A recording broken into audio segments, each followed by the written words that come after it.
Hello and welcome to Web Programming Lab Exercises.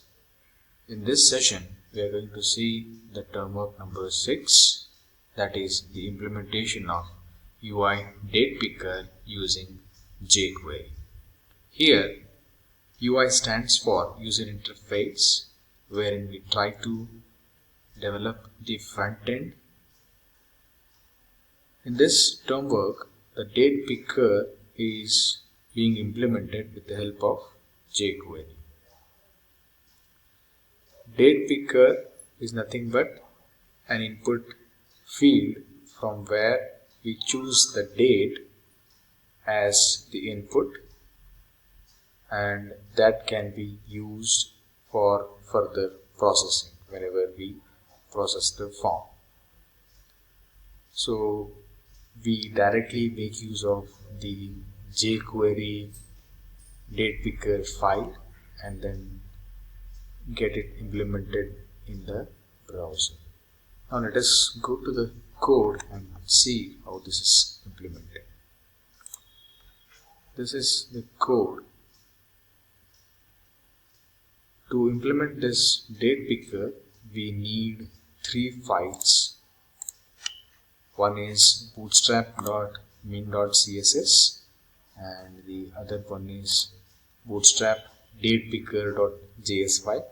This is the main JavaScript file which helps us in implementing the Datepicker, and ultimately we need this Jquery file, Jquery with the version number .min.js, which will allow us to work with Jquery code.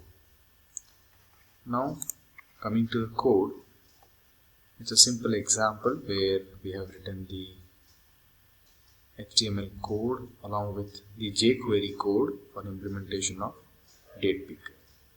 The first one is, the first line indicates the type of the document, that is doctype HTML, indicates it's a HTML5 document, and after that we have the HTML tag, and then after that we have the head section in which I have written 2 meta tags. One is indicating this document is using UTF-8 as the standard, and the other one is the viewport, which sets the width of the device where we are trying to run this program. And after that we have a title which says Datepicker Jquery, and after that we have a link file, link tag, through which we are trying to add the bootstrap.min.css. So this bootstrap file helps us in adding a better view to our front end. And after this we have the body section. In the body section we have a division with a class called as container. So the definition of this container is defined in bootstrap.min.css. So this container will draw a layout in the entire window, and then it will try to fit in every content that we have in this particular division. After that I'll make use of the center tag just to make the Datepicker appear at the center of the screen, and then, or in fact center of the container, you can say center of the container. And after that I have one more division with a class called as callMD4. So this is again a bootstrap class name which will restrict the number of columns to be utilized for this particular division.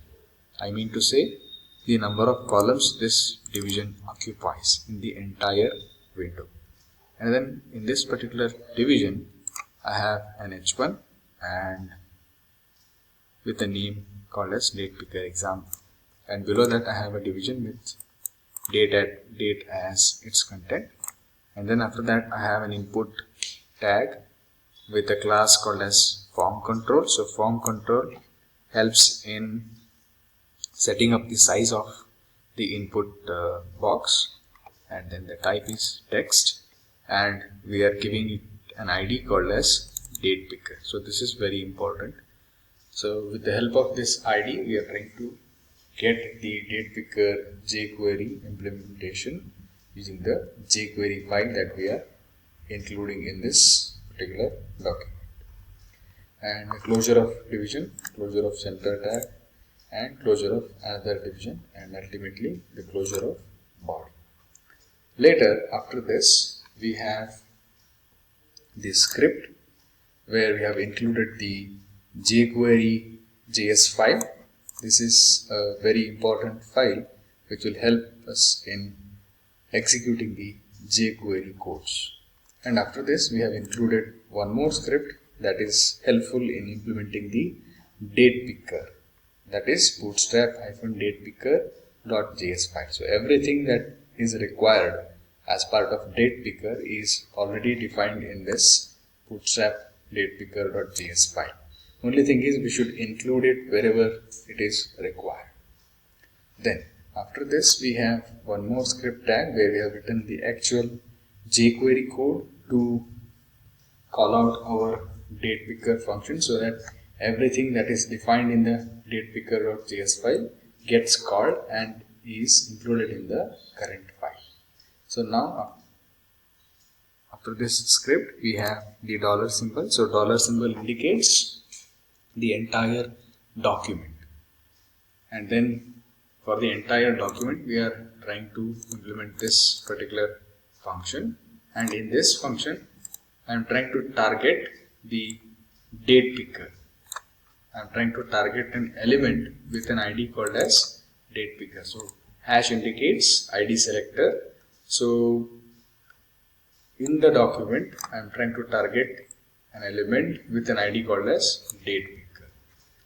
And to this targeted element, I am trying to call the Datepicker function, which is already defined in this datepicker.js file. That's it. So we'll call this function, and everything that is required is already defined and is utilized in this particular file. After this, we'll close the script and the closure of HTML tag. Now let us go to the browser and see how this looks like.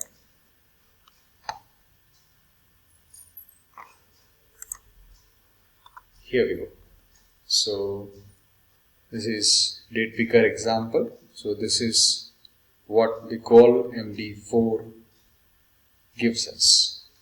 So it will restrict the size of this particular input box to be of acquiring 4 columns. Now if I click on this input box, I'll be able to choose the date from the current month along with all the dates of the current month. I can even click on this and choose whichever year I want by going forward and backward, and also by clicking on a particular month I'll be able to choose a particular date.